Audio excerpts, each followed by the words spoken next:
এখন থেকে আপনি চাইলে কিন্তু প্রতি ক্লিকে ইমেল অ্যাড্রেস ম্যাকিং করতে পারেন বা তৈরি করে নিতে পারেন। আর সেটি কিভাবে করবেন আজকের ভিডিওটি কন্টিনিউ করুন। আমি এমনই তথ্য আপনাদের সাথে শেয়ার করছি। আমরা এজন্য চলে যাব গুগল ক্রোমে। এখান থেকে গুগল ক্রোমে যে আমি লিখব TEM ক্যাম্প মেল। আমরা এই তথ্যটি লেখার পরে এভাবে পপ আপ মেনু বা উইন্ডো আপনার সামনে ওপেন হবে। আপনি সেখান থেকে প্রথম লিঙ্কে প্রবেশ করবেন। এখানে প্রথম লিঙ্কে প্রবেশ করার পর দেখেন এভাবে একটি পপ আপ মেনু বা উইন্ডো ওপেন হয়েছে আপনার সামনে। আপনি এখান থেকে দেখতে পাচ্ছেন এটাতে লোডিং হচ্ছে।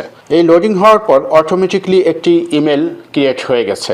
দেখতে পাচ্ছেন এই বক্সের ভিতরে একটি ইমেল অ্যাড্রেস ক্রিয়েট হয়ে গেছে। এই ইমেলের যদি কোনো প্রকার আইডি বা পাসওয়ার্ড প্রয়োজন হয় বা কোনো প্রকার ওটিপি কোডটি গ্রহণ হয় তাহলে আপনি কিন্তু এইখানে এই ইনবক্সের ভিতরে আপনার ওটিপিটি গ্রহণ করতে পারবেন। এই বক্সে সার্চিং বক্সে চলে আসবে। আপনি এখন যদি আরেকটি ইমেল অ্যাড্রেস ক্রিয়েট করতে হয় তাহলে এই চেঞ্জে ক্লিক করবেন। চেঞ্জে ক্লিক করে একটু অপেক্ষা করবেন।